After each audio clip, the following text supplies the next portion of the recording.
আমার প্রিয় ভাইয়েরা, আমরা যা করি সব কেন লেখা হয়, রেকর্ড কেন হবে? তার কারণ হলো আপনার এই আমলের উপরে ডিপেন্ড করে আপনাকে পুরস্কার দেয়া হবে। আমল যার ভালো সে পাবে জান্নাত, আমল যার মন্দ সে পাবে জাহান্নাম। এই জমিনে আল্লাহ তাআলা আপনার কৃতকর্ম রেকর্ড করার মাধ্যমে বুঝাতে চান, আপনাকে আল্লাহ তাআলা মাঝিবিহীন নৌকার মতো জমিনে ছেড়ে দেন নাই। মাঝি নাই যে নৌকার, সেই নৌকার কোনো গন্তব্য থাকে না। উত্তরের বাতাসে দক্ষিণে যায়, পূবের বাতাসে পশ্চিমে যায়, বাতাস থাকে না, থেমে থাকে। আপনি আর আমিও মনে যেদিকে চায় সেদিকে চলে যাব, যোগের সাথে তাল মিলাবো, এমনটি নয়। আমরা যারা মানুষ, আমাদেরকে বানানোর পিছনে আল্লাহর একটা লক্ষ্য আছে না নাই? আপনি আপনার মন মতো দুনিয়ায় চলবেন, এই অধিকার আপনাকে দেয়া হয় নাই। আপনি মন মতো চলেন না, আল্লাহর বিধান মতো চলেন। এটা রেকর্ড আল্লাহ এই জন্যই রাখেন, হাসরের দিন আপনাকে সেদিন সামনে ধরায়া বলবে, নিজেই দেখো ৬০-৭০ বছর হায়াতে কি করেছ। তাই দরজা বন্ধ আছে, মন মতো মোবাইলের মাঝে ভিডিও দেখতে থাকবেন। কেউ জানে না, মা দেখে না, বাবা দেখে না, যুবক ছেলে ঘরের দরজা বন্ধ করে মোবাইলের মাঝে বাজে ছবি দেখছে। দোস্ত, তুমি ভুলে যেও না, কেউ নাই, কিন্তু তোমার গর্দানের মাঝে আমল নামা রেকর্ড করার জন্য ক্যামেরাটা চালু আছে না নাই? فمن يعمل مثقال ذرة خيرا يره ومن يعمل مثقال ذرة شرا يره। এমন এক আশ্চর্য ক্যামেরা আল্লাহ বানাইছে, যাররা পরিমাণ জিনিস মিস করবে না। আপনি ভালো করুন আর মন্দ করুন, যাররা পরিমাণ করলে সেটাও রেকর্ড হয়। যাররা শব্দের বাংলা অর্থ হলো পরমাণু, অণু। অণু হলো এমন জিনিসের নাম যেটা খালি চোখে দেখাই যায় না। এটা দেখার জন্য একটা যন্ত্র বানাইছে বিজ্ঞানীরা, তার নাম হলো অণুবীক্ষণ যন্ত্র, ইংরেজিতে বলে মাইক্রোস্কোপ। অণু মানি অণু, বীক্ষণ মানি দেখা, যন্ত্র মানি তো যন্ত্র। অণু দেখার জন্য যন্ত্র লাগে, খালি চোখ ফেল, দেখতেই পায় না। আজ থেকে 1450 বছর আগে আল্লাহ তাআলা বলে দিলেন, যেই অণু দেখার জন্য যন্ত্র বাইর হয়েছে আজ থেকে 150-200 বছর আগে। এর আগে মানুষ জানতই না অণু দেখার জন্য যন্ত্র লাগে, যন্ত্রটাই ছিল না। কিন্তু 1450 বছর আগে আমার আল্লাহ বলেন, তোমার আমল যদি সে অণু পরিমাণ ছোট হয়, সেটা রেকর্ড করার জন্য তোমার গর্দানের ক্যামেরা যথেষ্ট, অণু পরিমাণ আমল বাদ যাবে না। এই চিন্তা মাথায় রেখে যারা হারাকাত করেছে, নড়াচড়া করেছে, পা রেখেছে, কথা বলেছে, মুখে যা আসে বলে নাই, চিন্তা করে বলে। জিজ্ঞাসা করতেছে, হুজুর একটা মাসালা বলুন। এমন উস্তাদ আমরা পেয়েছি, জিজ্ঞাসা করেছে, উস্তাদ এই মাসালাটা আমি জানি না, বলুন তো। উস্তাদ মাসালা শোনার পরে একটু চুপ থেকে বলল, বাজান রে, এটা তো আমিও জানি না। কোনো লজ্জা পায় নাই। উস্তাদ এটা আপনিও জানেন না, তাহলে কোন কিতাবে পেতে পারি? বলে সম্ভবত অমুক কিতাবে, একটু ঘেটে দেখবা, পেয়ে যেতে পারো। ও দোস্ত, উস্তাদ যদি গোজামিল দিয়ে আমাকে বলে দিত, আপাতত আমি বুঝ নিয়ে চলে আসতাম। কিন্তু উস্তাদ যেটা জানে না, নিজে বানাইয়া বলছে, আল্লাহ জানে কি না। এটা হলো ধোঁকা। উস্তাদ আমাকে ধোঁকা দিয়েছে। প্রিয় নবীজি সাল্লাল্লাহু আলাইহি ওয়াসাল্লাম বলেছেন, মান খাদা ফালাইসা মিন্না, যে ব্যক্তি ধোঁকা দেয় সে আমার উম্মত থাকে না, সে আমার উম্মতি না। এবার আপনারা বলুন তো, মানুষকে ধোঁকা দেওয়ার অভ্যাস, প্রবণতা আমাদের কারো কারো মাঝে আছে না নাই? আপনি বোঝেন নাই কি করছেন, যা করছেন সব রেকর্ড হয়। ওয়া কুল্লা শাইইন আহসাইনাহু কিতাবা, অন্য আয়াতে আল্লাহ বলেন আমি সব লিখি, সব। কিরামান কাতিবিনা ইয়ালামুনা মা তাফআলুন, তোমরা যা করো সব লেখার জন্য তোমাদের সাথে সম্মানিত ফেরেশতাও আছে। গর্দানের মাঝে আছে ক্যামেরা, কাদের মাঝে আছে ফেরেশতা। ইয়াউমাইযিন তুহাদ্দিসু আখবারাহা, সূরা জিলজালের মাঝে বলতেছেন, যেই জমিনের মাঝে কাজ করতেছ, কথা বলতেছ, চুরি করছো, ডাকাতি করছো, ধোঁকাবাজি, প্রবণতা যা তুমি করছো, ওই জমিনও কিয়ামতের দিন সাক্ষী দেবে। রেকর্ড করার জন্য ক্যামেরা আছে চালু, লেখার জন্য ফেরেশতা আছে সচেতন, সাক্ষী দেওয়ার জন্য জমিন আছে রেডি। এবার যে অঙ্গ প্রত্যঙ্গ কাজে লাগাইয়া আপনি এই কাজ করেছেন, হাত দিয়ে ধরেছেন, চোখ দিয়ে দেখেছেন, পা দিয়ে চলেছেন, মুখ দিয়ে বলেছেন, আল্লাহ কোরআনে বলে কিয়ামতের দিন তোমার অঙ্গ প্রত্যঙ্গ সাক্ষী দেবে।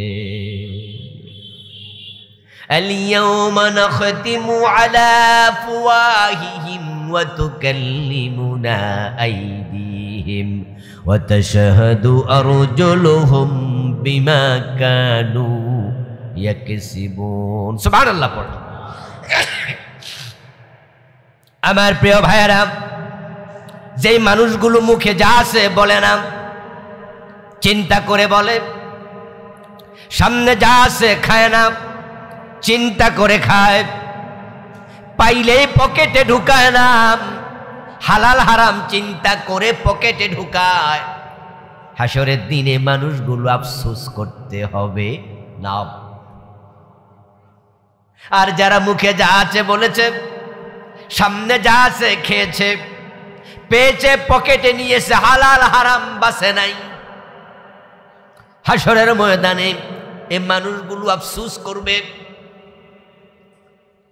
হাসরের ময়দানে মানুষ আমল নামা পাবে দুই হাতে, কেউ পাবে ডান হাতে, কেউ পাবে বাম হাতে। যারাই ডান হাতে আমল নামা পাবে তারাই সব জান্নাতি হয়ে যাবে। এবং ডান হাতে আমল নামা পাওয়ার পরে পরীক্ষার রেজাল্টে প্লাস পেলে বাচ্চারা যেমন লাফায় আনন্দে, হাসরের ময়দানে যারাই ডান হাতে আমল নামা পাবে, আল্লাহ বলছে ওয়া আম্মা মান উতিয়া কিতাবাহু বিয়ামিনিহি ফাসাউফা ইউহাসাবু হিসাবান ইয়াসীরা ওয়া ইয়ানকালিবু ইলা আহলিহি মাসরুরা। যাদের ডান হাতে আমলনামা দেয়া হবে তাদের হিসাব বড় সংক্ষেপে সারিয়ে দেয়া হবে। তারা আমলনামা লইয়া নিজের আত্মীয় স্বজনকে খোঁজার জন্য আনন্দে লাফাতে লাফাতে দৌড়াতে থাকবে।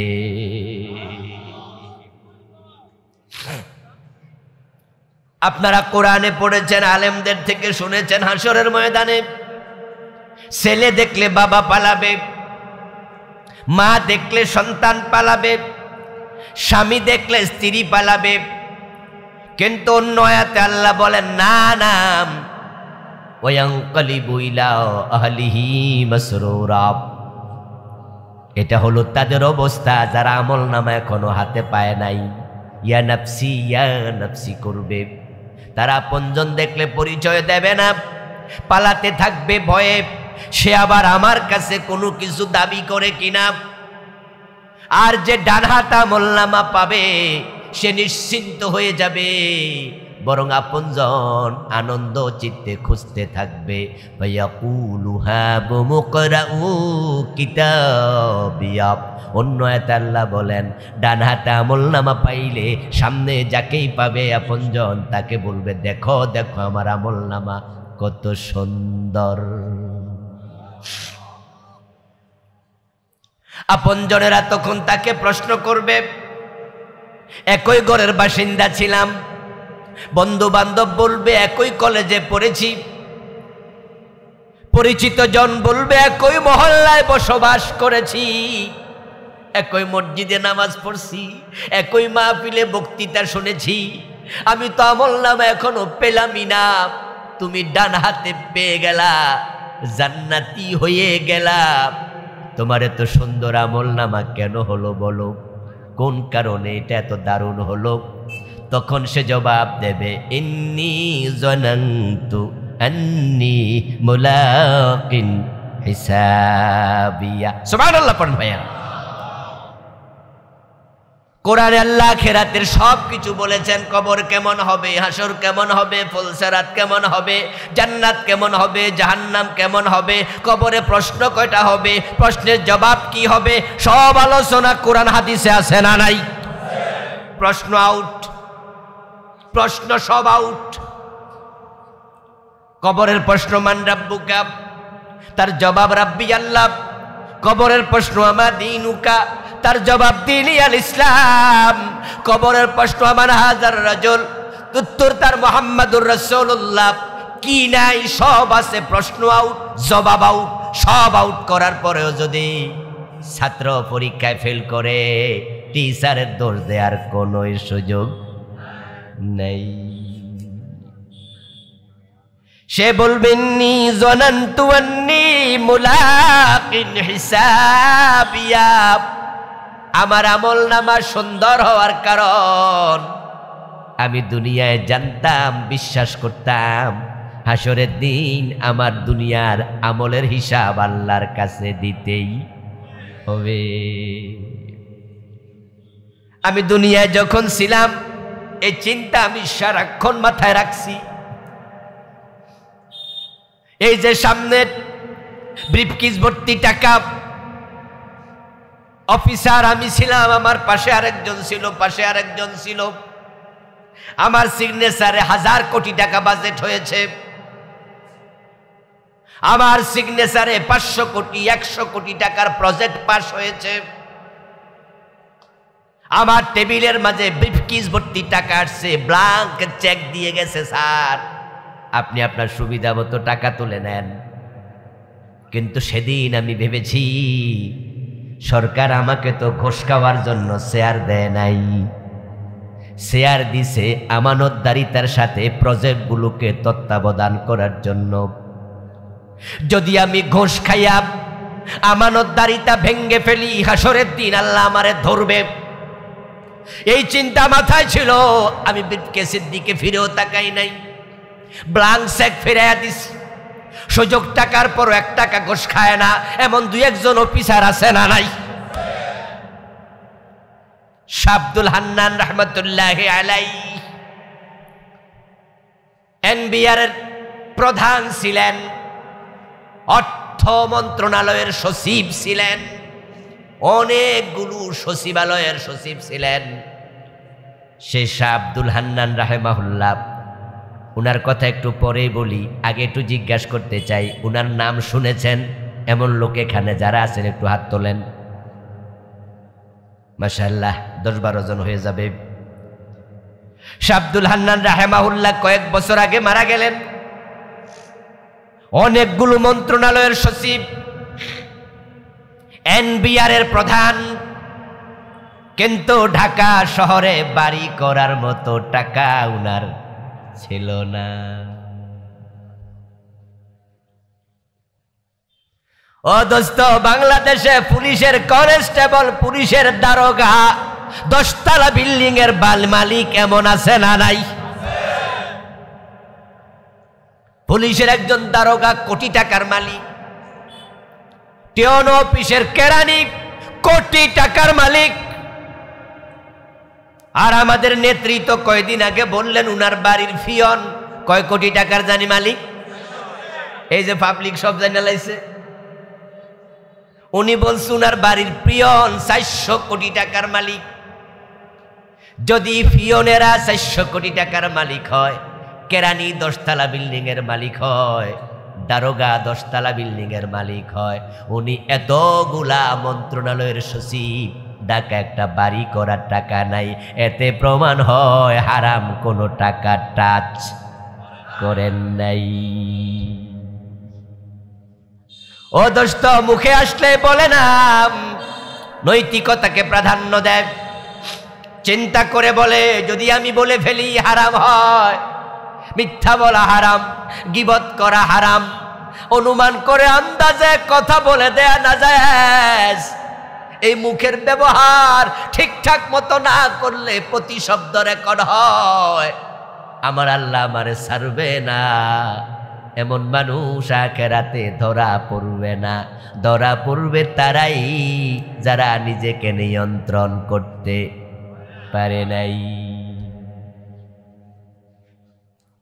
আমার প্রিয় ভাইয়ারা, বছর 3-4 আগে আমাদের বাংলাদেশের একজন এমপি প্রতিমন্ত্রী, ওর নাম ছিল ডাক্তার মুরাদ।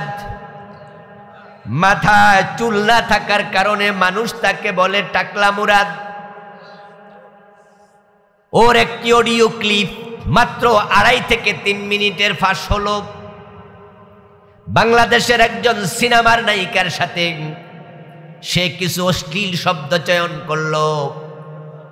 যখন তার এই অডিওটা ফাঁস হয়ে গেল, কয়েকদিনের ব্যবধানে তার মন্ত্রিত্বটা চলে গেল। তাকে আওয়ামী লীগ তার দল থেকে বহিষ্কার করে দিল। পরবর্তী নির্বাচনে তাকে নমিনেশন পর্যন্ত দিল না। তার নিজের বউ থানায় গিয়ে তার বিরুদ্ধে মামলা দিল। আগে টেলিভিশন চ্যানেলে টকশোর জন্য ডাকা হতো, এখন সাংবাদিক দেখলে পালায়া যায়। নিজের লজ্জায় নিজের চেহারা মানুষকে দেখায় না। ইজ্জত, সম্মান, সামাজিক স্ট্যাটাস সব ধুলায় মিশে গেল। আমি আপনাকে যে জন্য বলছি দোস্ত শুনুন, মাত্র 2.5 থেকে 3 মিনিটের অডিও ফাঁস হলে যদি একজন মানুষের এমন হয়, হাসরের ময়দানে যখন আমাদের 70 বছর 80 বছরের পুরা জীবনের ভিডিও আল্লাহ ফাঁস করবেন, তখন আমাদের উপায় কি?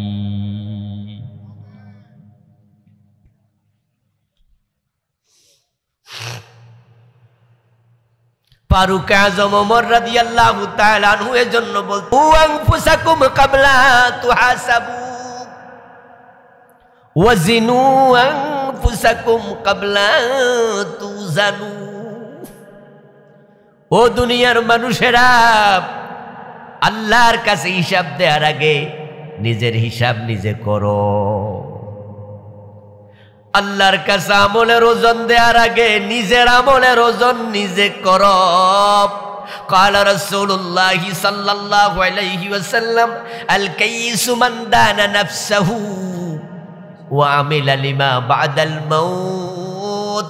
নবী মুহাম্মদ বলেছেন, দুনিয়ার সবচেয়ে চালাক হলো সেই মানুষ যে মানুষ আত্মসমালোচনা করতে জানে। আলহামদুলিল্লাহ, আমাদের বাংলাদেশে একটা ইসলামী দল আছে যারা তাদের কর্মীদেরকে আত্মসমালোচনা শিখায়। আলহামদুলিল্লাহ, ওই দল যারা চিনে তারা সৌভাগ্যবান। এই দল যারা চিনে তারা সৌভাগ্যবান। তারা তাদের কর্মীদেরকে আত্মসমালোচনা শিখায়। আত্মশব্দের অর্থ হলো নিজ। সমালোচনা মানে আমরা বুঝি যে নিজের দোষ খুঁজে বেড়ানো, অথবা নিজেকে নিয়ে আলোচনা করা যে আমি কি করলাম, আমার সব কাজ ঠিকঠাক হচ্ছে কিনা, আজকে আমি কয়টা কবিরা গুনাহ করে ফেলেছি, কারোর সাথে মিথ্যা বলেছি কিনা, কাউকে ধোঁকা দিলাম কিনা, আজকে আমি চোখের খেয়ানত করলাম কিনা, আজকে আমি নামাজ কাজা করলাম কিনা।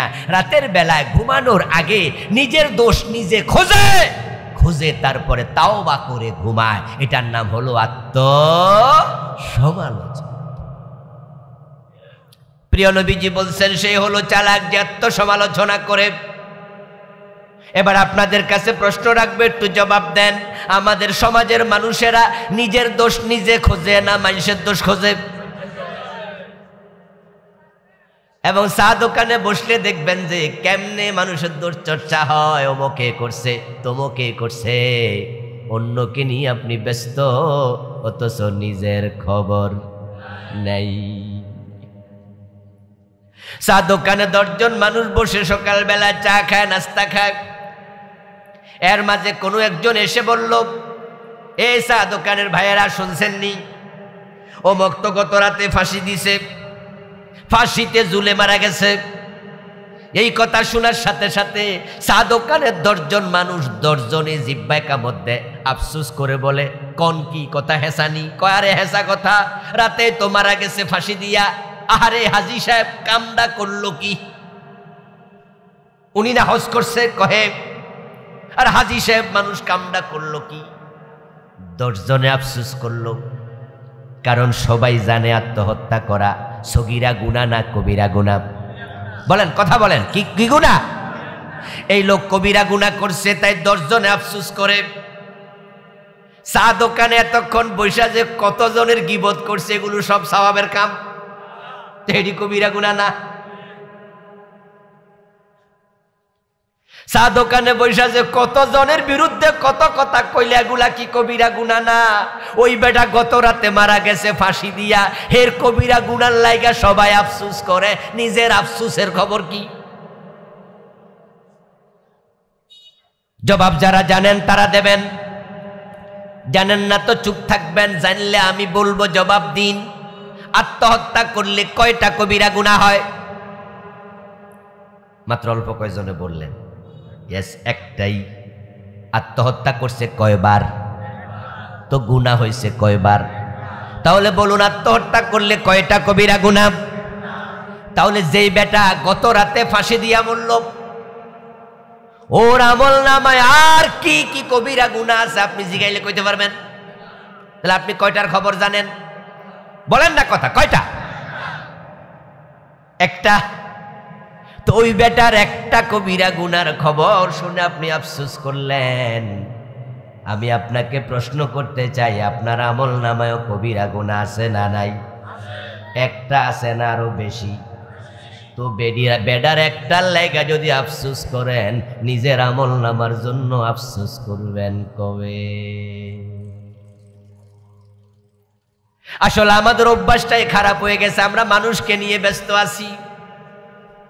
তাই তো হাসরের ময়দানে ওই মানুষ যে ডান হাতে আমল নামা পাবে, তাকে প্রশ্ন করলে সে জবাব দেবে, ইন্নী জনান্তু আন্নী মুলাকিন হিসাবিয়া।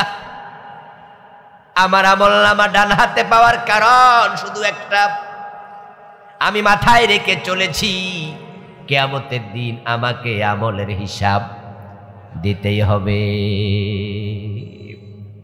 ও আমার প্রিয় ভাইয়েরা, এই দুনিয়াতে আল্লাহ তাআলা আমাদেরকে বানালেন একটি উদ্দেশ্য নিয়ে। আমরা মন মতো চলবো না। আল্লাহর উদ্দেশ্যটা সবার নিকট ক্লিয়ার। আমার সাথে পড়ুন যারা পারেন, ওয়ামা খালাকতুল জিন্না ওয়াল ইনসা ইল্লা লিয়াবুদুন। আল্লাহ তাআলা বলছেন, আমি মানুষকে এবং জিনকে বানাইছি একটা উদ্দেশ্য, সেটা হলো তারা আমার ইবাদত করবে। আল্লাহর ইবাদতের জন্য আল্লাহ মানুষ বানালেন। একটা সময় আসবে পুরা জমিনের মাঝে আল্লাহর ইবাদত করার মতো একটা মানুষও থাকবে না। আজকে তো আলহামদুলিল্লাহ ইবাদতকারী এখনো অনেক আছে, থাকার কারণে জমিনটা টিকে আছে। একটা সময় আসবে যখন আল্লাহ বলার মতো একজন ইমানদারও তামাম পৃথিবীতে খুঁজে পাওয়া যাবে না। আর যেদিন আল্লাহর প্রতি ইমানদার একজনও থাকবে না, সেদিন আল্লাহ আকাশ এবং জমিনটাকেও রাখবে না, একটা ধাক্কা দিয়া শেষ করে দেবে। ওই ধাক্কার নাম হলো কিয়ামত। রাসূলুল্লাহ সাল্লাল্লাহু আলাইহি ওয়াসাল্লাম বলেছেন, লা তাকুমুস সাআতু ওয়ালা আহাদিন ইয়াকুলু আল্লাহ আল্লাহ। সহিহ মুসলিমের হাদিস, নবীজি বলেন আল্লাহ বলার মতো একজন মুমিন থাকলে কিয়ামত হবে না। এবার আপনারা বলুন তো কিয়ামত কি হবে কিনা, কোনো সন্দেহ আছে? তাহলে এই হাদিস যদি আমরা একটু বিপরীত দিক থেকে তাকাই, যা দেখতে পাবো সেটা হলো যেদিন কিয়ামত হবে সেদিন আল্লাহ বলার মতো মুমিন আর থাকবে না। পৃথিবী এখন সেদিকে যাচ্ছে। যে উদ্দেশ্যে আল্লাহ মানুষ বানাইছে ইবাদত, সেই ইবাদতওয়ালা বাংলাদেশে এখন নাই, খুব কম খুব কম। ওই অল্প কয়জনের উসিলা আমরা বাইসে আছি। বিয়ের দিন যেমন দুলার উসিলা সবাই খায়, দুলা কয়জন? এই ভাইয়েরা কথা কইতে হইব, খায় কয়জন?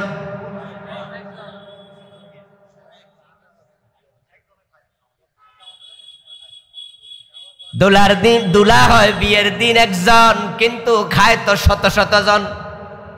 ওসিলাকার বরকনে। ঠিক এই জমিনে আসলে আমরা যারা আছি এখানে বসে আছি, আমলের দিকে তাকাইলে বড় ভয় লাগে। শুরুতে বলেছিলাম যারা অর্ধেকা কাজ করে তাদেরকে আল্লাহ কোনো যাজা দেয় না। কোরআন আমরা অর্ধেক শুনেছি, বাংলাদেশে অর্ধেক মানতেছি। আমার আগের বক্তা অ্যাডভোকেট গাজিয়ানা মুলক ভাই দারুণ একটি উদাহরণ দিয়েছে। ছোটকালে নাকি ভিডিও তিনি দেখছেন বিউ কার্ডের মাঝে একটুকু হলো মহিলার ছবি, পরেরটা হলো মাছের লেজ। ও দোস্ত, এটাকে বলে জলকন্যা। আমাদের বাংলাদেশের ইসলামও তাই, আগা আছে গোড়া নাই, গোড়া আছে আগা নাই। মসজিদ মাদ্রাসা ছাড়া বাংলাদেশে ইসলাম নাই। গণভবনে নাই, সংসদ ভবনে নাই, হাইকোর্টে নাই, সুপ্রিম কোর্টে নাই, টেন অফিসে নাই, ডিসি অফিসে নাই, অর্থনীতিতে ইসলাম নাই, সমাজনীতিতে নাই, রাজনীতিতে নাই, শিক্ষানীতিতে নাই। সারা দেশে ইসলাম নাই। যতটুকু দেখা যায় অতটুকুকে আসল ইসলাম বলে না, কারণ ইসলাম হলো পূর্ণাঙ্গ জীবন বিধানের নাম।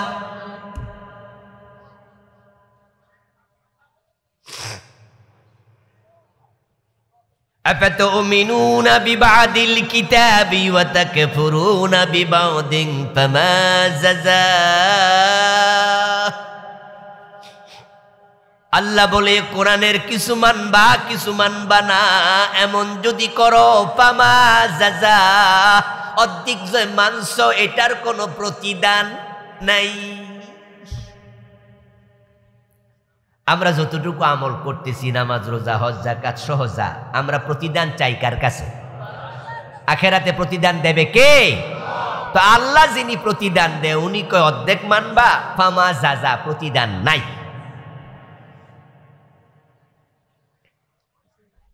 ইল্লা খিজিয়ুন, আছে লাঞ্ছনা।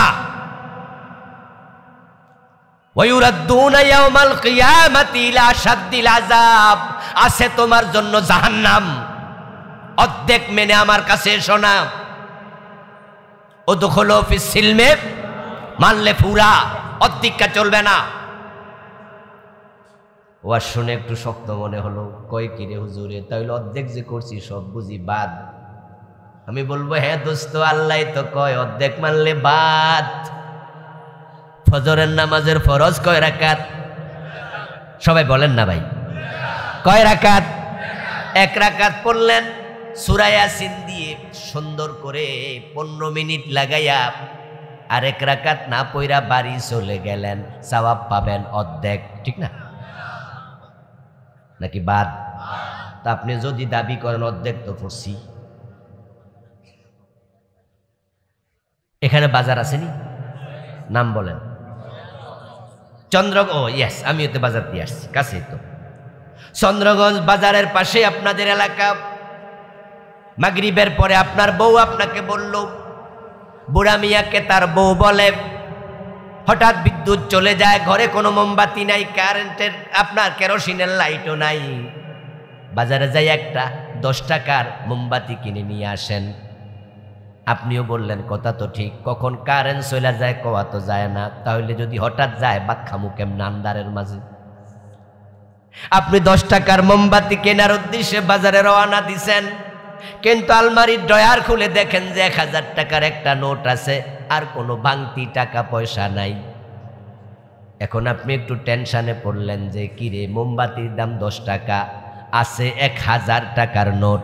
এখন এই টাকা লইয়া যদি বাজারে যাই, আমি বুড়া মানুষ, আল্লাহ না করুক যদি পকেট মাইর নিয়ে যায়, তাহলে 1000ই লস, আবার হারাইয়া মারাইয়া গেল লস।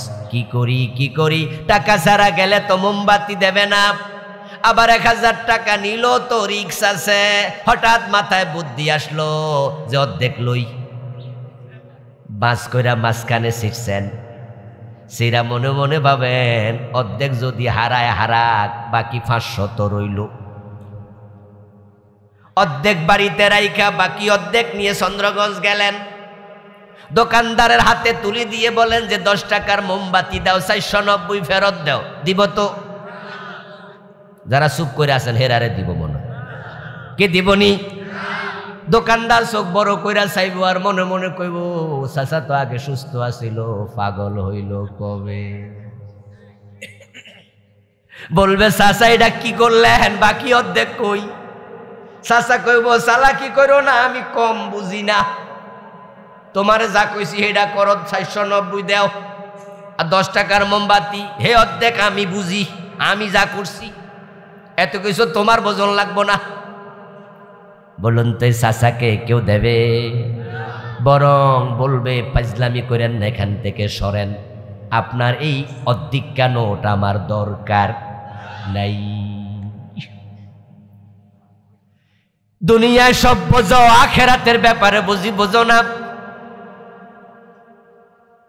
ইয়াকুলুনা নুমিনু বিবাদিন ওয়া নাকফুরু বিবাদ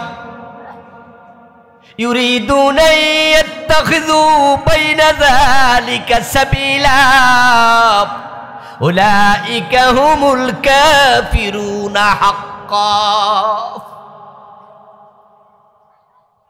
আমাদের টিপু ভাই কিন্তু হাফেজ, আমি হাফেজ না, কিন্তু হাফেজ বলে ভাই কি হাফেজ? সামনে হাফেজ আছেন নি কেউ? দেখি হাত তোলা দেন তো, দেখি হাফেজ টাফেজ কেমন আছে। ও মাশাআল্লাহ, ও আল্লাহ গো, একবারে সামনে হাফেজ। হাফেজ বাড়াইতে হবে, আরো বাড়াইতে হবে। আল্লাহ ঘরে ঘরে হাফেজ দাও, বলেন আমিন। হাফেজরা যারা আমলওয়ালা, তারা জান্নাত পাবে সবচেয়ে উঁচুটা, সবচেয়ে উঁচু জান্নাত হাফেজদের হবে। এই ফলা সাইড পারা করছে, পারে না কেন?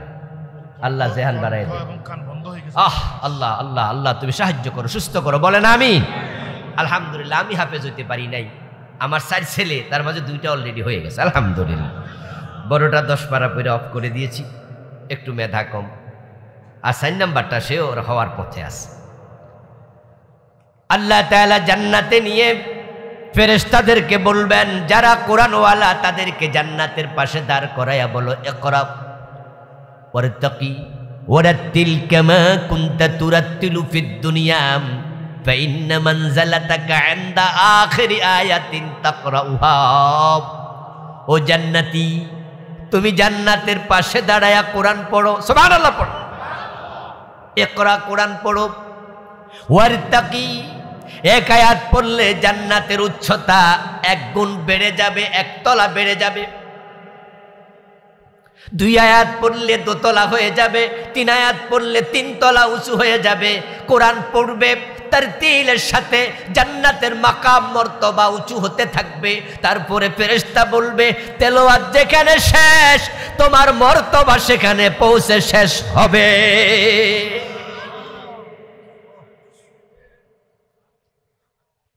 আমার দোস্ত বলছিলাম, টিপু ভাই হাফেজ, আমি কোরআন থেকে আয়াত পড়েছি, সামনে আরো হাফেজরা আছে। আপনি যদ্দিকা ইসলাম লইয়া আল্লাহর কাছে যেতে চান, এই বিষয় আল্লাহ তাআলা কিন্তু 1450 বছর আগে মামলার রায় দিয়া নিষ্পত্তি কইরা লাইছে।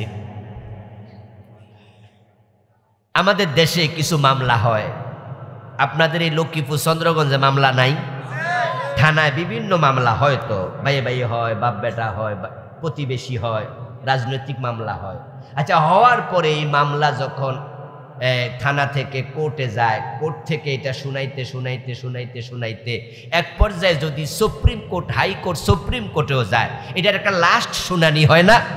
আচ্ছা, ওই শুনানি হয়ে যখন মামলা ডিসমিস হয়ে যায়, 2 বছর পরে কি ওই মামলা কি আবার তোলা যায়? অদস্ত যে মামলা ডিসমিস হয়ে যায়, ওই মামলা নতুন করে আর কোর্টে তোলার সুযোগ নাই। যারা অধিকা ইসলাম নিয়ে বসে আছো, 1450 বছর আগে আল্লাহ মামলা ডিসমিস করে দিছে। আল্লাহ বলছি ইয়াকুলুনা নুমিনু বিবাদ ওয়া নাকফুরু বিবাদ।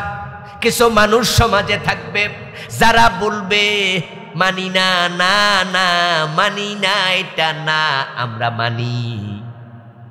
তা আমরা জিজ্ঞাসা করি, মানলে নামাজ পড়েননি? কয় পড়ি তো। মাশাআল্লাহ, তো মানেন ইসলাম।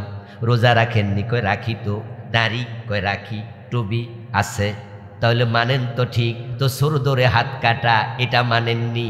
কয় বেশি রাজনীতির কথা কইেন না। ডাকাত ধরে শুলে দিতে হবে, চোর ধরে হাত কাটতে হবে, মদ পান করলে 80 বেত দিতে হবে, জমিনদার তার আইনে দেশ চালাতে হবে। নামাজ রোজা যেই কোরআনে আছে, বাকি বিধানগুলো সেই কোরআনে আছে না নাই? এগুলা মানেননি? কই সব কি আর পারিনি? আপনারা হুজুর মানুষ, আপনারা ওয়াজ করেন, ওয়াজের ব্যাপারে আমরাও একমত কইরা যান। কই মানেন? কই সব তো পারবো না বাজান। আল্লাহ বলে ইয়াকুলুনা নুমিনু বিবাদিন ওয়া নাকফুরু বিবাদ। তারা বলবে কিছু মানি, কিছু মানি না।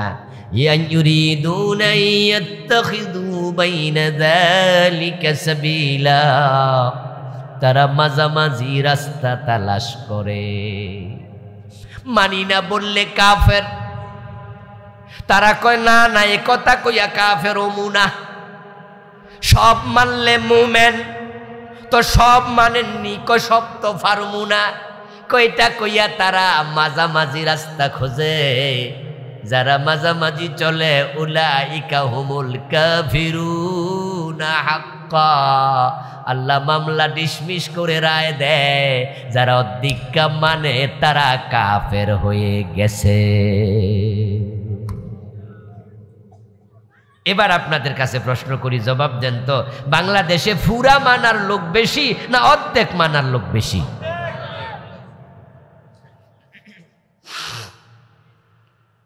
ও দোস্ত, অর্ধেক মানাই তো পাওয়া যায় না, অর্ধেকও তো পাওয়া যায় না। কেউ ইসলাম 20% মানে, কেউ 30%, কেউ 40%, কেউ 50%। অথচ ইসলাম মানার নিয়ম হলো পূর্ণাঙ্গ, পূর্ণাঙ্গ, পূর্ণাঙ্গ। যেখানে পারবা না সেখানে তাওবা করতেই হবে। আদম আলাইহিস সালাম আল্লাহর কয়টা কথা মানে নাই? বলেন বলেন বলেন। মা হাওয়া আল্লাহর কয়টা কথা মানে নাই? না মাইনা চুপ কইরা বইয়া রইছে, না তাওবা করছে? আর আপনি ডজন ডজন বাদ দিয়া কেন তাওবা করেন না? আপনাকে সব মানতে হবে, আপনাকে সব মানতে বাধ্য করা হয়েছে।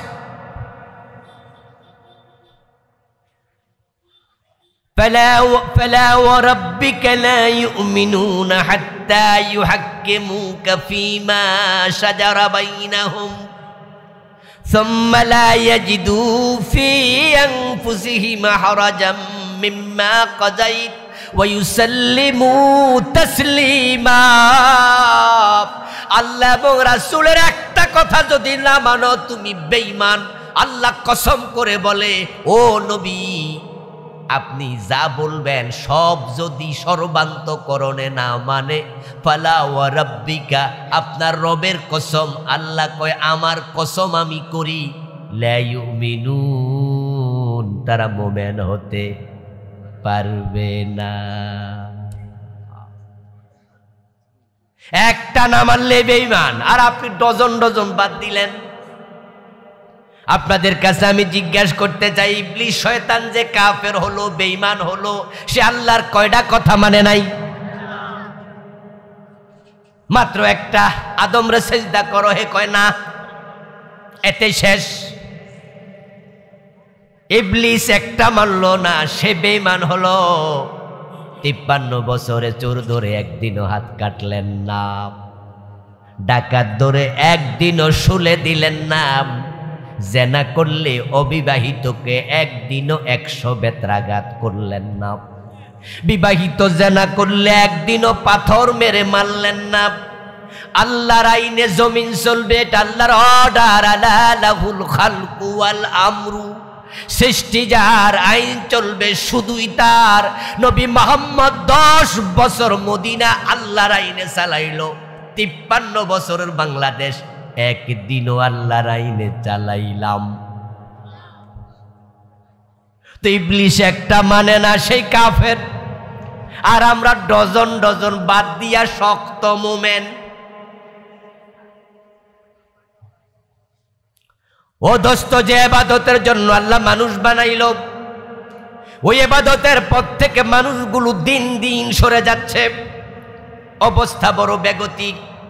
মসজিদে মানুষের অভাব নাই, ভাববেন না সব আল্লাহর মোমেন বান্দা। কত কাফের নামাজ পড়ছে, কত মুশরিক হজ করতেছে, তার কোনো হিসাব নিকাশ। পীরের পায়ে সেজদা দেয়, আবার জুমার দিন ইমাম সাহেবের পিছনে জুমার নামাজে দাঁড়ায়া নামাজ পড়ে, এমন নামাজি আছে না নাই? যে পীরের পায়ে সেজদা দিল, ওই লোকটার ঈমান আছে না চলে গেছে? একটু বলেন না, সবাই আছে না গেছে? অথচ লোকটা তো জুমার নামাজে গিয়ে কয় আল্লাহু আকবার, ইয়্যাকা না'বুদু ওয়া ইয়্যাকা নাস্তাঈন। আল্লাহর আইনের কথা শুনলে চেহারা কালো হয়ে যায়। আল্লাহর আইন তো নিজে মানে না, আমরা যারা মানতে বলি আমাদেরকে রাজাকার বলে গালি দেয়, এমন হাজি আছে না নাই? এই হাসানুল হক ইনু হেতে কি হাজি নয়?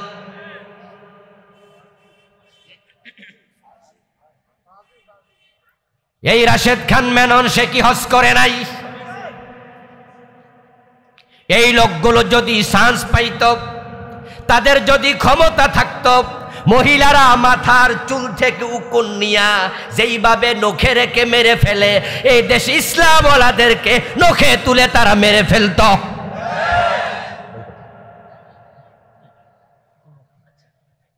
আমার প্রিয় ভাই, যেই লোকগুলো ইসলাম রে পাইলে নখে তুলে মেরে ফেলতো, ওই ইনুও হজ করার জন্য মক্কায় গেছে, ওই রাশেদ খান মেননও তো হজ করার জন্য মক্কায় গেছে।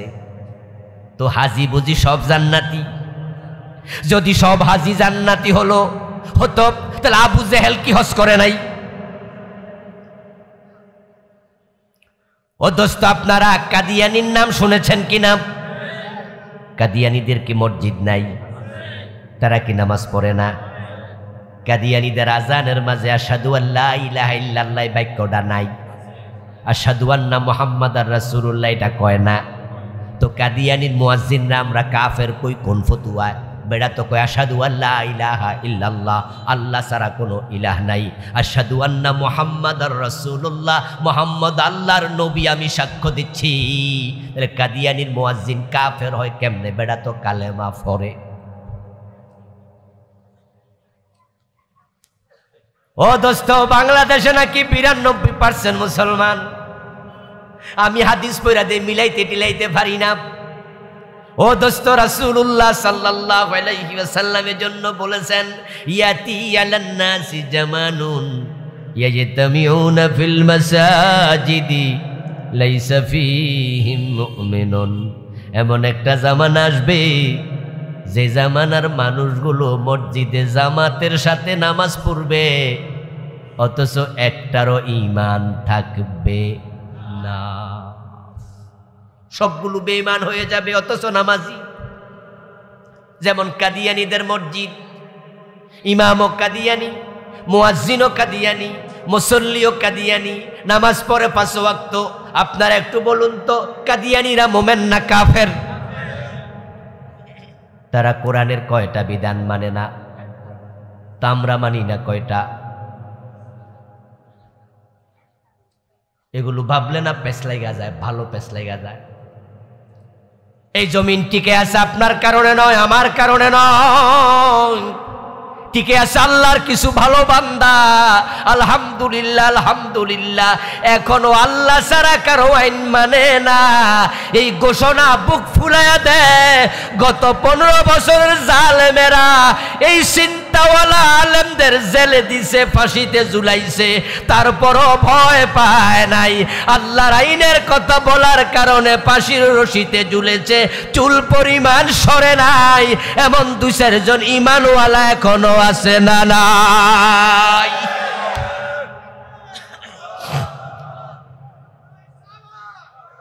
আমার প্রিয় ভাই, এই জাতীয় ওই যে বললাম দুলার উসিলায় বরযাত্রী খায়, ভালো কিছু মানুষের উসিলায় এখনো জমিন টিকে আছে, আকাশ টিকে আছে।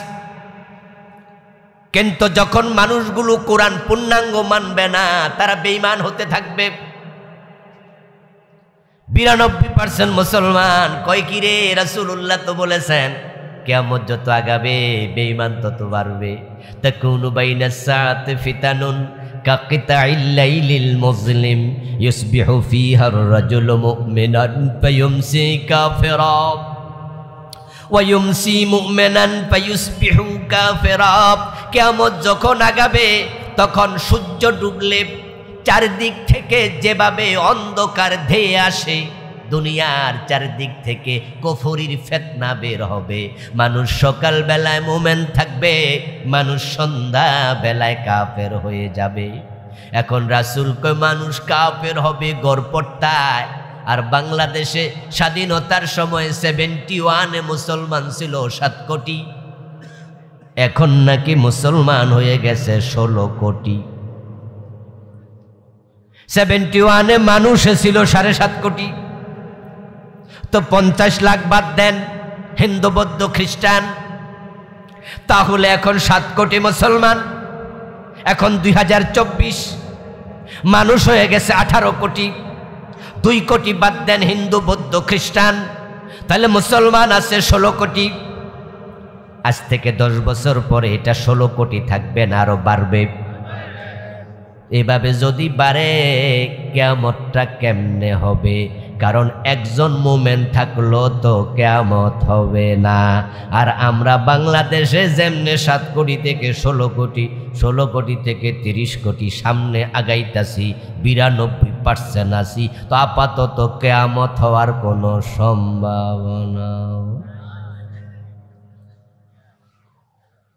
তো হুজুর রাজা আবার কিয়ামতের ডট দেখায় যে কিয়ামত হয়ে যাইব। ভয় পান কেন আপনারা? বাংলাদেশি মুসলমানের ধাক্কায় তো কিয়ামত থাইমা রইব। আসলে কি তাই?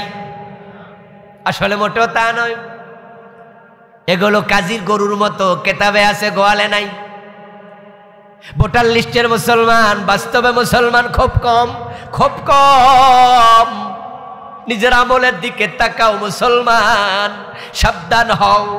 এই যে আমার হাতে সাদা কাগজ, এখানে যদি আমি কলম হাতে নিয়ে লিখি পকার বা নরসিকান্নি, উচ্চারণ কি হবে? কাগজটা কি ভিজবে? যদি লিখি সরায়া গরু সুগার গুদন্তন্য, উচ্চারণ কি হবে? কাগজ কি পুড়বে? কারণটা কি? কারণ হলো লেখায় আছে বাস্তবে। বাস্তব পানি হলে ভিজে যেত, বাস্তব আগুন হলে পুড়ে যেত। কিন্তু আমি তো লিখেছি বাস্তবে নাই, তাই ভিজেও না পড়েও না। আরে মুসলমান তো 92% লাগে না, শুধু 51% যদি আসল মুসলমান হতো, আল্লাহর কোরআনের আইনে বাংলাদেশ চলার কথা।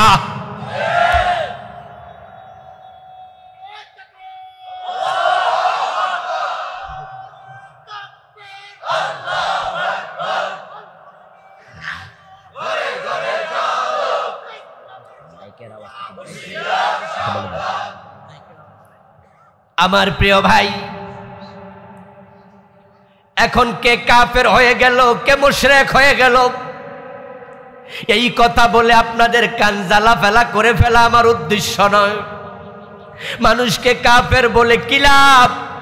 মানুষকে মুশরিক ফতোয়া দিয়ে কি লাভ? কোনো লাভ নাই। বরং নবীরা এসেছে কাফের মুশরিককে ঈমানদার বানাতে। এই কথাগুলো বলে আমিও বুঝাতে চাই, কে কাফের হলো কে মুশরিক হলো আমরা তাদের মতো হব না।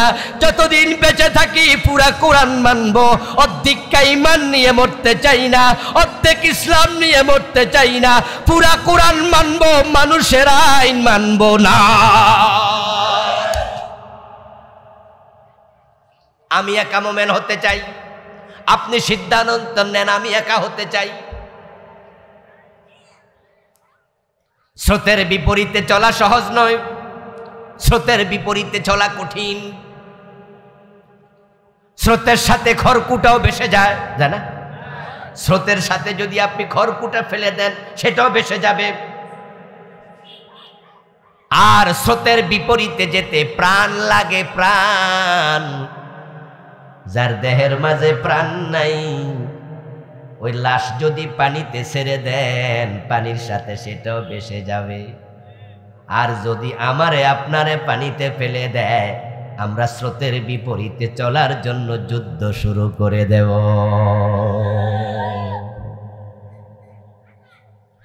একটা সময় আসবে যখন পৃথিবীতে মোমেন শূন্য হয়ে যাবে পৃথিবী। প্রিয় নবীজি বলেন আল্লাহ জমিনের দিকে তাকায়া দেখবে ইবাদতকারী নাই, অথচ জমিনে মানুষগুলো ইবাদতের জন্য বানাইছে। আরে মানুষগুলো যেন সুখে শান্তিতে থাকতে পারে তাই জমিনটাকে তাদের উপযোগী করে আল্লাহ সাজাইছে। খালাকালাকুম মা ফিল আরদি জামিয়া। আল্লাহ বলো মানুষেরা জমিনে যা আছে সব তোমাদের কল্যাণের জন্য বানাইছি। এই সূর্য আলো দেব, বাতাস অক্সিজেন দেব, গাছ গাছালি আমাদেরকে ফলমূল অক্সিজেন সাপ্লাই দেব, আমাদেরকে তামাম মাখলুকাত সেবা দিচ্ছে। জমিন বিছানা হইয়া তার পেটের মাঝে আমাদের আশ্রয় দিচ্ছে, আকাশ ছাদ হইয়া আমাদের থাকার ব্যবস্থা করছে, বায়ুমালা মেঘমালাকে এনে বৃষ্টি বর্ষণ করে পানির ব্যবস্থা করছে। ওই পানি আবার নদী নালায় যায়, মাছ হয়, মাছ আমাদের খাওয়ার ব্যবস্থা করছে। কিছু পানি আল্লাহ জমিনের ভিতরে ধরে রাখে, আমরা পাইপ দিয়া কল বসাইয়া তুলে খাই। জমিন পানি সাপ্লাই দিচ্ছে, তামাম মাখলুকাত আমাদের সেবা করে, তামাম পৃথিবী আমাদের জন্য। আর আমাদের আল্লাহ বানাইছে তার ইবাদতের জন্য। যখন আল্লাহ তাকায়া দেখবেন যে বাংলাদেশে মানুষ আছে 25 কোটি 30 কোটি, কিন্তু ইমানদার আছে মাত্র 200, বাকি সবগুলো বেঈমান হয়ে গেছে। এগুলো আমার কোরআন পুরা মানে না, সুবিধাবাদী সুবিধাবাদী। তামাম সৌদি আরবে মানুষ আছে আল্লাহ দেখবেন তাকায়া 15 কোটি, ইমানদার আছে 500 জন। তামাম ইন্ডিয়া মানুষ আছে 150 কোটি, ইমানদার আছে 1000। আল্লাহ হিসাব করে দেখবেন তামাম পৃথিবীতে এই অল্প কিছু মোমেন্ট যার পার্সেন্টেজ 1% হয় না টোটাল জনশক্তির, তখন ইয়ামান নামক দেশ থেকে আল্লাহ একটা বাতাস ছেড়ে দেবেন।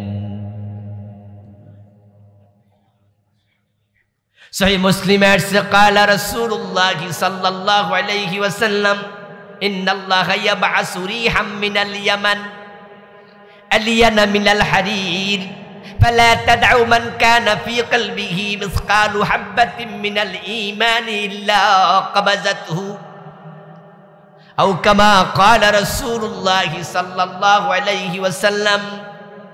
ইয়ামান নামক দেশ থেকে একটা বাতাস আল্লাহ ছেড়ে দেবেন, ওই বাতাসের স্পর্শ হবে রেশমি কাপড়ের চেয়ে কোমল, এটা তামাম পৃথিবীতে ছড়িয়ে পড়বে। প্রিয় নবীজি বলছেন যার অন্তরে সরিষার দানা পরিমাণ ঈমান আছে তার গায়ে বাতাসটা লাগার সাথে সাথে লোকটা মরে যাবে। আপনাদের চন্দ্রগঞ্জ বড় মসজিদের মুয়াজ্জিন সাহেবের ঈমান আছে, ইমাম সাহেবেরও নাই, খাদেম সাহেবেরও নাই, একজনই ইমানদার আছে, বাকি সব বেঈমান। আমরা তো জানবো না কে বেঈমান কে ইমানদার, কিন্তু আল্লাহ তো জানে। ওই বেটার গায়ে বাতাসটা লাগার সাথে সাথে মুয়াজ্জিন সাহেব মরে যান। সন্ধ্যাবেলায় মাইকিং করা হবে, চন্দ্রগঞ্জ বড় মসজিদের মুয়াজ্জিন সাহেব ইন্তেকাল করেছেন, ইন্না লিল্লাহি ওয়া ইন্না ইলাইহি রাজিউন। রাতে 8টায় জানাজা আসেন, মানুষ মনে করবে এটা স্বাভাবিক মৃত্যু, আসলে এটা স্বাভাবিক নয়, ঈমান আছে তাই মরেছে। আর বাকি যারা বেঁচে আছে সব বেঈমান। বাতাসটা পৃথিবীর লাস্ট পয়েন্টে যখন পৌঁছে যাবে, চারিদিকে সর্বশেষ জায়গায় পৌঁছার সাথে সাথে আল্লাহ তাকায়া দেখবেন তামাম দুনিয়াতে ঈমানদার আর একজন নেই। এবার ইসরাফিল আলাইহিস সালাম আল্লাহ বলবেন, ইসরাফিল, যে দুনিয়া আমার মুমিন বান্দা নাই, ইবাদতকারী নাই, এই জমিন আমার আর প্রয়োজন, ফু দিয়ে দাও। ইসরাফিল আলাইহিস সালাম ফু দেবেন। এটাকে বলা হয় নাফখাতুল ফাজঈ। ইযা জুলজিলাতিল আরদু জিলজালাহা। ওই ফুয়ের সাথে সাথে পৃথিবী চরমভাবে কাঁপতে শুরু করবে। এমন জোরে কাঁপুনি দেবে, এমন কাঁপুনি পৃথিবী আর কোনোদিন দেয় নাই। আল্লাহ বলছে, ইন্না জালজালাতাস সাআতি শাইউন আযীম। কিয়ামতের ধাক্কা বড় মহা ধাক্কা। ওই ধাক্কার সময় তাদাউ কুল্লু যাতি হামলিন হামলাহা। যত মায়ের পেটে বাচ্চা থাকবে, গরু ছাগল বাঘ ভাল্লুক হাতি ঘোড়া, দুনিয়ার মা বোন, যত মায়ের পেটে বাচ্চা থাকবে, আল্লাহ কুরআন মাজিদে বলতেছেন ওই ধাক্কার সাথে সাথে সব মায়ের পেটের বাচ্চা মাটিতে পড়ে যাবে। ধাক্কা কাকে বলে? কারো পেটে বাচ্চা থাকবে না, সব অটো প্রসব হয়ে যাবে।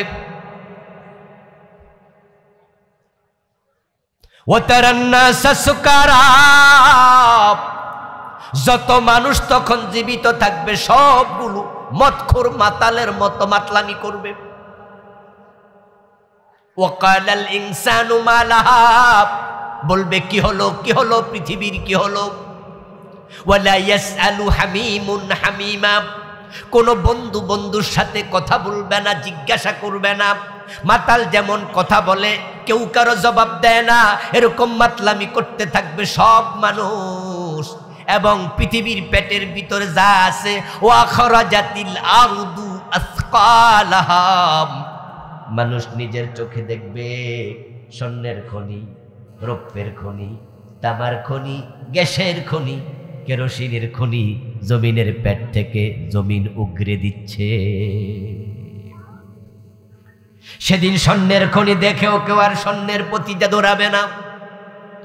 যে তেল এবং গ্যাসের জন্য মধ্যপ্রাচ্য আমেরিকা দখল করে, সেদিন চোখের সামনে মানুষ দেখবে তেলের খনি বের হয়েছে, কোনো আকর্ষণ আর নাই।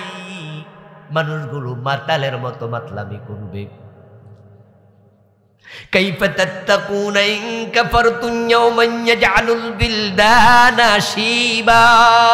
অন্য আয়াতে আল্লাহ বলে, যত ছোট ছোট বাচ্চা থাকবে তখন ওই ধাক্কার সাথে সাথে সব ছোট বাচ্চার মাথার চুলগুলো পেকে যাবে, তারা বুড়া হয়ে যাবে।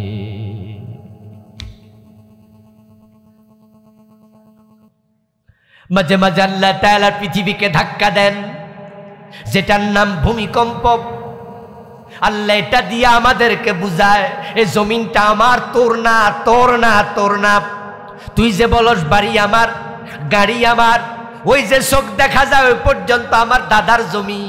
আল্লাহ কয় না না, এ জমিন যদি তোর হয় তুই একটু নাড়াইয়া দেখা পারবি না, কিন্তু এই জমিনের মালিক যে আমি। মাঝে মাঝে তামাম দুনিয়ারে নাড়া দিয়া আমি বুঝাই সামনে বড় ধাক্কা অপেক্ষা করছে। এই ধাক্কা থেকে জমিনকে যদি বাঁচাতে চাও, তাহলে ইমানদার হও, ইমানদার হও, ইমানদার হও। কিন্তু আজকে পৃথিবীটা ইমানদারদের জন্য বসবাসের অনুপযোগী হয়ে যাচ্ছে। কাফেরগুলো মুসলিম নিধনে পাগল হয়ে গেছে। এই ফিলিস্তিনের মাঝে গত কয়েক মাসে কয়েক হাজার লাখের উপরে ইমানদারকে তারা বোমা মেরে হত্যা করে ফেলেছে।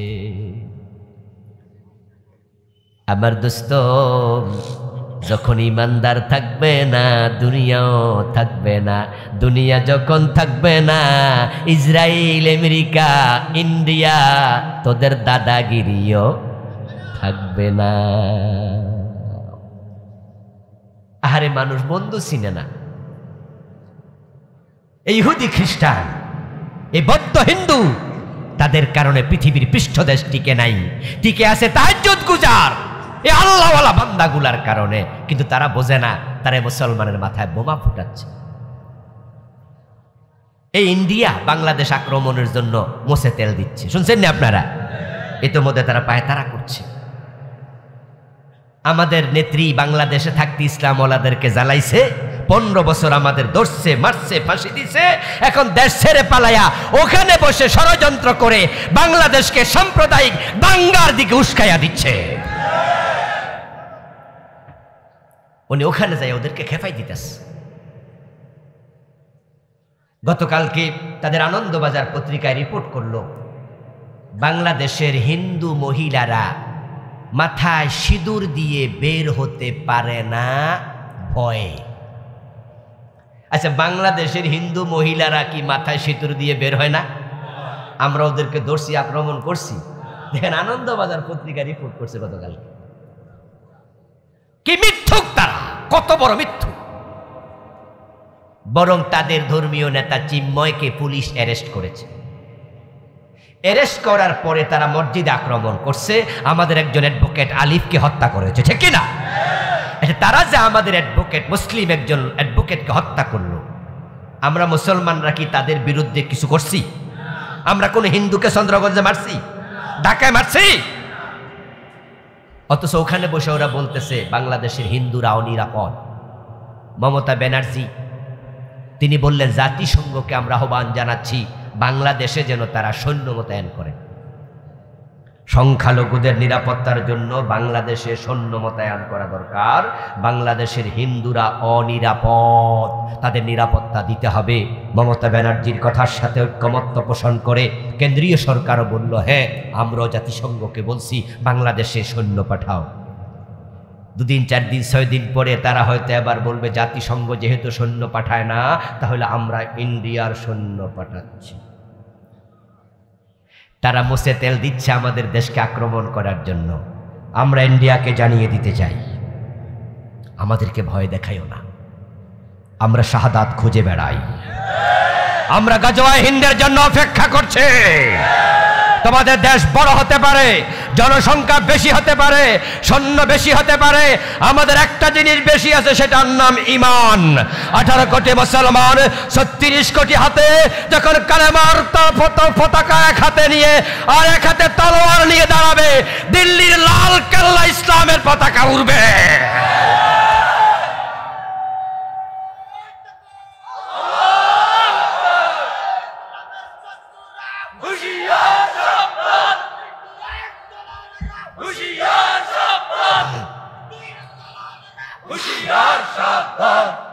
প্রিয় ভাইয়েরা, চোখ কান খোলা রাখতে হবে। কারো ফাতানো ফাঁদে পা দেয়া যাবে না। বাংলাদেশ সাম্প্রদায়িক সম্প্রীতির দেশ। 1000 বছরের ইতিহাসে বাংলাদেশে কোনো সাম্প্রদায়িক দাঙ্গা নাই। আপনাদের চন্দ্রগঞ্জ বাজারের হিন্দু দোকানে কি আপনারা খরচা করেন না? হিন্দু সেলুনে কি চুল কাটতে যান না? আমরা যখন চুল কাটতে যাই, আমরাও তো দাঁড়িয়ে একটু গলার দিকে একটু কাইটা, অনেকে একটু সাইজ করে রাখে, আবার অনেক মুসলমান তো ক্লিন শেভও করে। যখন হিন্দু সেলুনওয়ালার কাছে আমরা যাই, আমরা তখন চোখ বন্ধ করে থাকি। সে আমাদের মোষ কাইটা, চুল কাইটা আস্তে আস্তে করে গলার কাছে খুর আনে, সে আমাদের গলাও তো শেষে দেয়। আমরা কি তখন দৌড় মারি তাকে দুষ্ট দুশ্মন মনে কইরা, যে বেলা আমার গলাকে টেলাইতেছে? এই দেশে মুসলমানের কাছে হিন্দু নিরাপদ, হিন্দুর কাছে মুসলমান নিরাপদ। এই দেশের হিন্দুদেরকে রক্ষা করার জন্য জাতিসংঘের সৈন্যের প্রয়োজন নাই, আমরা মুসলমানরা তাদেরকে আমানত মনে করি। বরং হিন্দু ভিক্ষুক যখন আমাদেরকে ভিক্ষা করতে আমাদের কাছে আসে, আমরা মুসলমানরা কি হিন্দুকে ভিক্ষা দেই না? বিপদে আমরা এগিয়ে যাই। কোন হিন্দু যদি অসুস্থ হয়ে রক্তের প্রয়োজন হয়, মুসলমান রক্ত দেবে, অসুবিধা নাই, কিন্তু সাম্প্রদায়িক দাঙ্গা তৈরি করা যাবে না। রক্ত চক্ষু দিয়ে তাকাবে বাংলাদেশের দিকে, এটা বাংলার মুসলমান সহ্য করবে না। প্রিয় ভাইয়ের, একটা সময় আসবে এই পৃথিবীতে আল্লাহ তাআলা কিচ্ছু রাখবেন না, বড় ধাক্কা তিনি মারবেন। এই ধাক্কায় কিয়ামত হবে। চূড়ান্ত ধাক্কায় আমরা আবার আল্লাহর সামনে যাব। তখন গর্দান থেকে আমলনামা আল্লাহ বের করে আমরা এই জমিনে যত কাজ করছি সব আল্লাহ হিসাব জিজ্ঞাসা করবেন। 5টি প্রশ্নের জবাব দেওয়ার আগে কোনো মানুষকে কদম নাড়তে দেয়া হবে না। আন উমরিহি ফিমা আফনাহু ওয়া আন শাবাবিহি ফিমা আবলাহু ওয়া আন মালিহি মিন আইনা ইকতাসাবাহু ওয়া ফিমা আনফাকাহু ওয়া মা আমিলা ফিমা আলিমা। প্রথম প্রশ্ন, তোমার জীবন কোথায় কাটাইছো? দ্বিতীয় প্রশ্ন, যৌবন কোথায় কাটাইছো? তৃতীয় প্রশ্ন, মাল কোথা থেকে কামাই করেছো? চতুর্থ প্রশ্ন, কোন কোন জায়গায় ব্যয় করেছো? পঞ্চম প্রশ্ন, যতটুকু জেনেছ তার কতটুকু মেনেছ? জবাব দাও। জবাব দেওয়ার আগে কদম নাড়ার অনুমতি নেই। প্রথম প্রশ্নে জালজালা হবে, প্রথম ফুৎকারে জালজালা হবে, দ্বিতীয় ফুৎকারে মেসাকার হবে, সব শেষ। এটার নাম নাফকাতুস সাক। ইযা সামাউ ফাতারাত, আসমান ফেটে যাবে। ওয়াইযাল কাওয়াকিবু ইনতাসারাত, নহ নক্ষত্র তারকারাজি পৃথিবীর উপর পড়বে। তামাম দুনিয়া অগ্নিগোলকে পরিণত হবে, সব শেষ, আল্লাহ ছাড়া কেউ থাকবে না। এভাবে 40 বছর চলে যাবে। তারপরে ইসরাফিলকে আল্লাহ জীবিত করবেন, আবার তৈরি করে বলবেন ফু দাও সিংহায়। সুম্মা নুফিখা ফীহি উখরা ফাইযা হুম কিয়ামুন ইয়ানজুরুন। তৃতীয়বার সিংহায় ফুৎকার করবে, নাফখাতুল কিয়াম, সব মানুষ কবর থেকে উঠে দাঁড়াবে। ইয়াসলাউনাহা ইয়াউমাদ্দিন ওয়া মা হুম আনহা বিগাইবিন। তখন আপনারা আমরা যারা এখানে আছি কেউ বাদ নাই, সবাই উঠে দাঁড়াবো। হুফাতান উরাতান গুরলা, গায়ে কাপড় নাই, পায়ে জুতা নাই, মাথায় টুপি নাই, খতনা করানো নাই, একবারে মায়ের পেটের শিশুর মতো উলঙ্গ কবর থেকে উঠবে। উঠেই একদল লোক হাঁটতে শুরু করবে। অদৃশ্য শক্তি ধাক্কায় হাসরের ময়দানের দিকে নেবে। হাঁটতে হাঁটতে তারা হাসরের ময়দানে যাবে। গিয়ে দেখবে হাসরের ময়দান তৈরি, তামার জমিন রেডি, মাথার উপরে সূর্য খরতাপ বিকরণ করছে। তারা ওখানে ডুববে। ঢোকার সাথে সাথে এত ঘাম বের হবে আমলের আলোকে। কারো টাকনু গিরা ডুবে যাবে ঘামের পানিতে, কারো হাঁটু ডুবে যাবে, কারো মাজা ডুবে যাবে। ওমাইয়ুল জিমুল আরাকুল জামা, রাসূলুল্লাহ বলেন ঘামের পানিতে কারো কারো মাথা ডুবে যাবে। সূর্যের খরতাপে ঘাম উতরাতে থাকবে গরম পানির মতোই।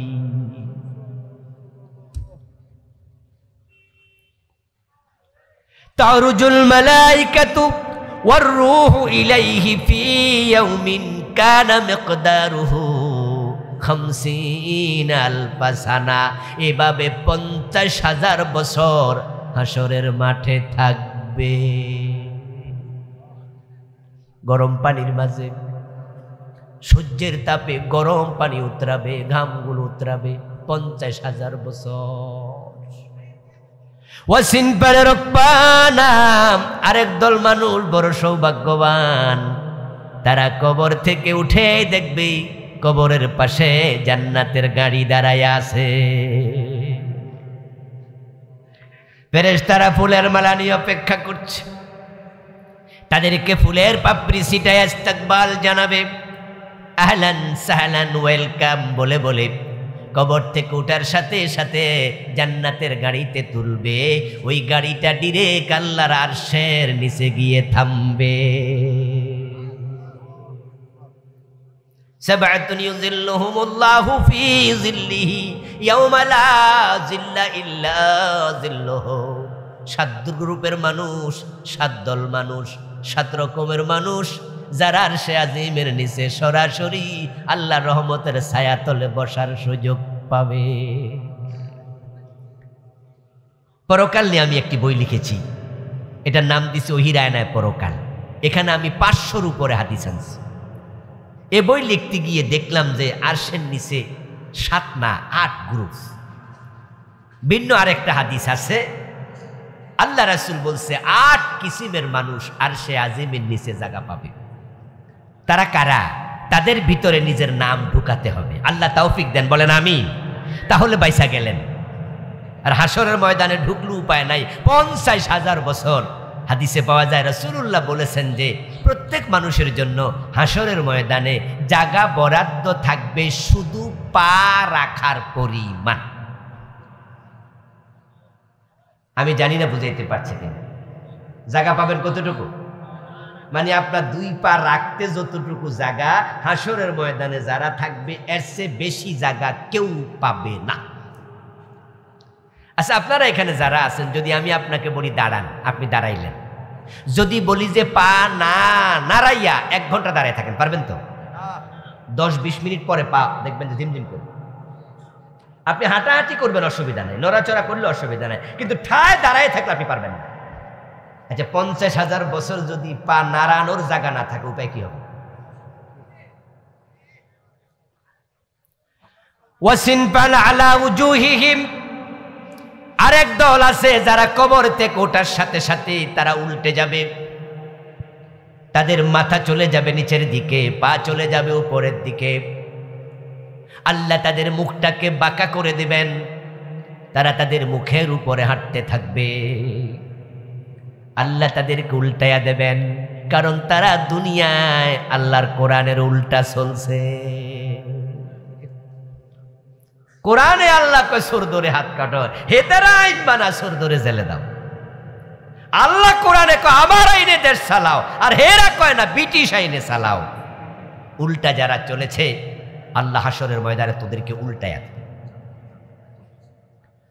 প্রশ্ন হলো, মাথা যদি নিচে থাকে, পা যদি উপরে থাকে, তাহলে মাথার উপরে হাঁটলো না কেন? মুখের উপরে কেন হাঁটবে? তার উত্তর তো বড় সোজা।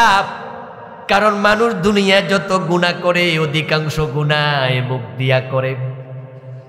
মিথ্যা বলে মুখ দিয়া, হারাম খায় মুখ দিয়া, গীবত করে মুখ দিয়া, পরনিন্দা করে মুখ দিয়া, চগলখড়ি করে মুখ দিয়া।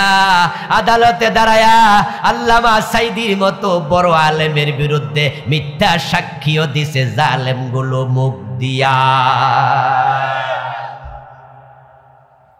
যে 11 জন নেতাকে ফাঁসি দিল,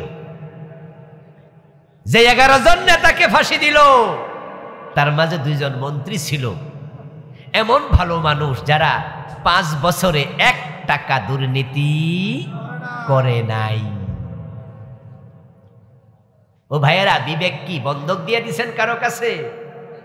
বিবেক যদি নিজের কাছে থাকে তাহলে ভাবেন, আপনার নেত্রীর বাড়ির ফিয়ন 400 কোটি টাকার মালিক হয়ে যায়।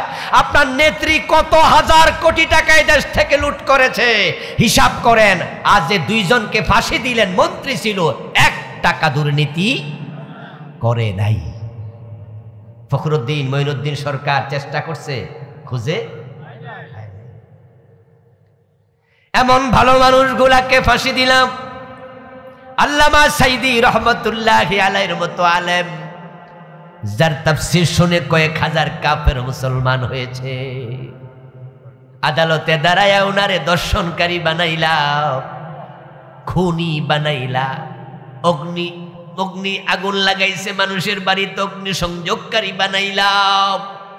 তোরা যারা আদালতে দাঁড়ায়া এত বড় বড় আলেমদের বিরুদ্ধে বিরুদ্ধে মিথ্যা সাক্ষী দিয়েছিস, সার পাবি না রে দোস্ত, সার পাবি না। যে মুখ দিয়া উল্টা পাল্টা কথা বলেছিস, হাসরের ময়দানে আল্লাহ উল্টায়া দিয়া সে মুখের উপর হাঁটাবে, সেদিন কোনো সাহায্যকারী খুঁজে পাবি না। যারা উল্টে যাবে আল্লাহ উল্টায়া দেবেন। এই মানুষগুলো হাসরের ময়দান পর্যন্ত যেতে পারবে না, বরং তারা হাসরের ময়দানে ঢোকার আগে ফেরেশতারা এসে তাদেরকে ধরে ফেলবে। আল্লাহ তাআলা সূরা রহমানে বলেছেন, ইউরাফুল মুজরিমুনা বিসীমাহুম ফায়ুখাযু বিন-নাওয়াসি ওয়াল আকদাম। এবার সবাই পড়ুন, ফাবিআইয়ি আলাই রাব্বিকুমা তুকাজ্জিবান। ফেরেশতারা দেখে চিনবে পাপিষ্ঠের দল, উল্টা চলস কেন? তাই ফেরেশতারা গিয়ে বিন-নাওয়াসি, নাসিয়াতুনের বহুবচন, নাসিয়াতুন মানে কপালের চুলের অগ্রভাগ। ফেরেশতারা গিয়ে কপালের চুলে ধরবে। ওয়াল আকদাম, কদমের বহুবচন আকদাম, কদম মানে পায়ের তলা। এক হাত দিয়ে কপালের চুলে ধরবে, আর এক হাত দিয়ে পায়ের তলায় ধরে মেরুদণ্ডের হাড্ডি ভেঙ্গে উল্টা করে গোল বানায়া তারপরে জাহান্নামে ফেলে দেবে। ফালা নুকিমু লাহুম ইয়াউমাল কিয়ামাতি ওয়াজনা। আল্লাহ সূরা কাহাফে বলে, তোদের মতো জালেমের জন্য সেদিন বিচারের দাড়ি পাল্লা দাঁড় করাবো না, তোদের মতো জালেমের কোনো বিচারের দরকারই।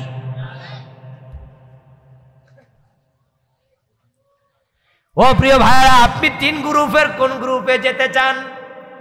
উল্টে যেতে চান, না হাসরের ময়দানে 50,000 বছর ঘামের মাঝে দাঁড়াতে চান, নাকি আরশে আজিমের নিচে জায়গা চান?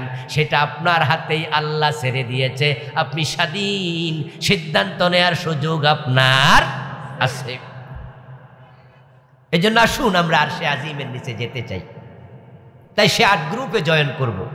যারা আরশে আজিমের নিচে বসবে তারা কারা আমরা হাদিস থেকে জানবো। আমার এই বই তো আমি বিস্তারিত লিখেছি, অন্য অন্য লেখকরাও লিখেছে। আমার লেখা 8টি বই আছে।